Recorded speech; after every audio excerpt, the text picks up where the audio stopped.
선생님들 정말 주옥 같은 말씀을 쭉 들었는데요. 그리고 정말 다양한 방법 제시를 해주셨어요. 근데 이것이 이제 아이마다 특성이 다르니까 사실은 좀 적용을 해보고 좀 충분히 경험할 때까지 시간은 좀 필요한 것 같아요. 자, 그래서 우리가 이제까지 그 공부를 잘하게 되는 그 조건에 대해서 쭉 알아봤는데요. 그 다음에 중요한 거는 실천입니다. 그렇죠. 네. 공부 실천법. 네. 상위 1%의 공부법에는 특별한 것이 있다? 그들이 꼭 지킨다는 이것. 공신들이 밝히는 공부의 왕도. 자, 상위 1%의 특별한 공부 습관 실천편인데요. 자, 첫 번째 보겠습니다. 선생님과 친해져라. 선생님하고 친해지는 게 도움이 됩니까? 네. 저희가 1000명의 공신 멘토 중에 무려 74%가 선생님이랑 굉장히 친한 관계를 유지했다. 그리고 그게 공부에 굉장히 큰 도움이 됐다고 하거든요. 저도 이게 굉장히 큰 도움이 됐어요. 제가 선생님들과 친해지니까 저는 교무실 정말 자주 갔거든요. 그냥 가서 뭐 궁금한 거 물어보기도 하고 선생님이랑 친해지면 막 교사형 문제집도 막 주세요. 막 팁도 알려주시고. 막 교무실 가면 또 맨날 그 롤케이크 있거든요. 어디서 나는지 모르겠는데 늘 끊이지 않아요. 그거 맨날. 근데 공부를 잘하니까. 그러니까. 공부 못하는 애들한테 가지도 않아요. 이거. 공부를 못하면요 매점 아줌마랑 친해요. 말 놓고 지내고 말 놓고 지내는데. 수업 듣는데 제일 좋은 방법은 제가 애들한테 알려주는 거는 맨 앞에 앉는 게 가장 중요합니다. 이게 사람이 맨 앞에 앉으면 당연히 눈을 맞출 수밖에 없고요. 선생님 말씀 따라하기도 좋고 듣기에도 편하고 그리고 특히 아이들한테 얘기하는 게 자기 혼자만 맨 앞에 앉아서 수업 열심히 듣지 말고 마음 맞는 친구들끼리 같이 앉아가지고 수업 지킴이 결사대를 조직하라 그래요. 네, 선생님 말씀하시면 무조건 리액션하고 너무 재미없어. 재밌어요 선생님. 너무 웃겨.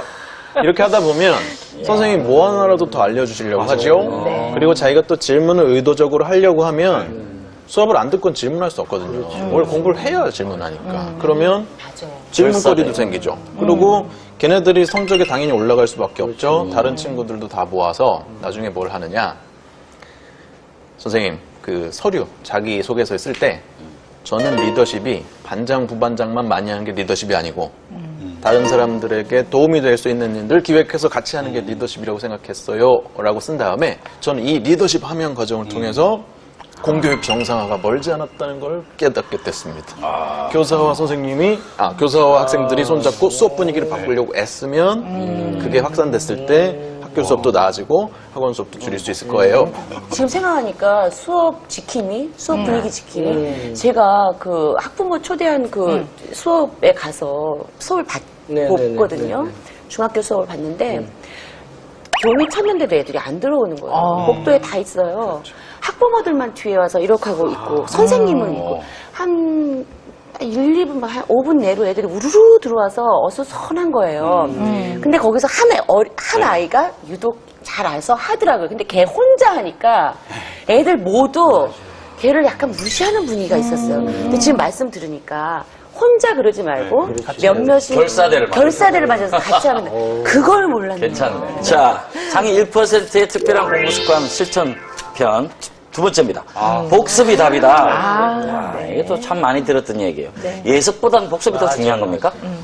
예습 복습하는 가장 중요한 이유는 예습을 해서 궁금한 걸 만들고 복습을 해서 아는 걸 만드는 거예요. 그러면 그 다음날 수업을 들을 때 수업에 더 집중할 수 있는 거죠. 네, 그래서 복습이라는 거 굉장히 중요하고 예습도 그 못지않게 중요한데 예습에 대해서 오해하는 거 하나는 좀 줄일 게 보통 애들이 예습하면 부담스러워하거든요. 잘 모르겠으니까. 근데 그 모르라고 예습한다. 아니 알면 왜 수업 듣겠습니까? 모르겠으니까 답답한 마음이 있어야 더 수업에 집중하죠. 그래서 예복습을 적절히 좋아하는 거 굉장히 중요합니다. 쉬는 시간 5분 복습법이라고 있어요. 이게 뭐냐면 수업 시간 끝나고 바로 일어나기 전에 이제 공부했던 걸 한 번만 딱 훑어보는 거예요. 근데 이게 5분 실제로 5분 동안. 근데 뭐 5분도 채 걸리지 않아요. 방금 본 거니까 생각이 다 나고 그냥 오늘 이거 배웠구나. 근데 이게 실제 실험 결과 어떤 게 있냐면요. 끝나고 5분 복습한 학생들과 그냥 하지 않았던 학생들이랑 이제 6주 뒤에 테스트를 했거든요. 기억률이 1.5배가 더 높아요. 5분, 단 5분 안에. 네. 이게 공부가 입력과 출력이 조화가 되는 게 굉장히 중요한데 평소에 수업 듣고 자기 공부하고 하는 건 입력이죠. 근데 이 출력을 안 해보면 이게 제대로 입력이 되는, 그죠? 출력 안 해보면 입력을 했는지 알 수가 없어요. 애들은 계속 평소에 입력만 하다가 시험날 갑자기 몰아서 출력을 하려니까 힘들지. 그러니까 우리 딸이 맨날 배운 게 시험에 안 나온대요. 평소에 출력 안 해보니까 이게 입력이 되는지 모르는 거예요. 맨날 안 배운 게 나온다고. 그렇지. 그래서 강성태 선생님 말씀대로 그걸 꺼내서 써봄으로써 출력을 해보면 입력도 똑바로 됐는지 알 뿐더러 시험 때 출력하는 부담도 줄일 수 있죠. 그렇다면 지금 이제 국영수를 봤을 때 국어 같은 거는 어떻게 공부를 해야지 되나요? 그렇죠. 그래서 공신 멘토들한테 물었죠. 국어 공부할 때 가장 중요한 비결이 뭐였냐 이거였는데 1위가 뭐였냐면 주제를 파악하는 거였고요. 네. 주제를 알아라. 그쵸. 뭐냐면 글을 읽었는데 이게 이 사람이 무슨 말을 하려는 건지 그걸 모르면 풀 수가 없는 겁니다. 너무나 당연한 거고. 2위가 되게 좀 더 학생들한테 이야기해 주고 싶은 건데요.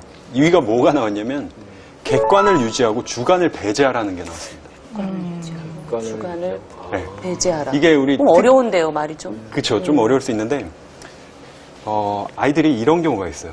이제 오늘 시험을 봤는데 시험 오늘 느낌 좋아요. 막 답이 막 다 다 맞추는 것 같아요. 다 맞는 막 것 같아요. 진짜 개탄 느낌이에요. 근데 막 100점 나올 것 같아. 집에 와가지고 엄마 100점 나올 것 같아. 내가 모처럼 효도했어요. 막 고기 사달라고. 그래가지고 사람 먹였는데 성적표 왔는데 막 52점. 이런 사태가 유독 국어에서 많거든요. 왜 이러냐면요. 학생들이 이 국어라는 시험의 본질을 아직 몰라요. 이게 뭐냐면 국어라는 시험이 뭐 예를 들어 객관식이라고 보죠. 그러면 1번부터 5번까지 있다면 3번이 답이면 그냥 3번이 어느 정도 답이고 나머지는 좀 덜 답이야. 이런 거 절대 없습니다. 3번이 답이면 3번이 답이 되는 명확한 근거가 반드시 그 글이나 아니면 문제나 여기 반드시 있어. 보기나. 나머지 오답이면 나머지 오답된 근거도 반드시 있거든요. 그래서 국어는 시험 자체가 그냥 근거 찾기예요. 근거 찾기.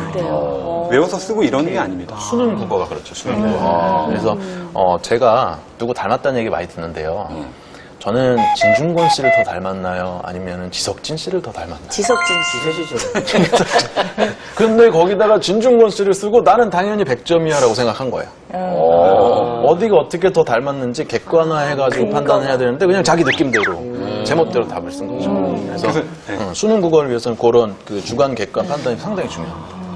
그 팁을 드리면 그 근거를 찾는 그 눈이 있어야 되거든요. 그 처음에는 좀 시간 많이 걸리더라도 문제를 풀고 나면 2번이 답이다 그러면요. 답을 체크할 때 2번이 답이 되는 근거를 찾아가지고 오른쪽에 짧게 써요. 오답 또한 다 써요. 이게 시간은 오래 걸리지만 전체적으로 봤을 때 나중엔 안 써도 근거가 보이거든요.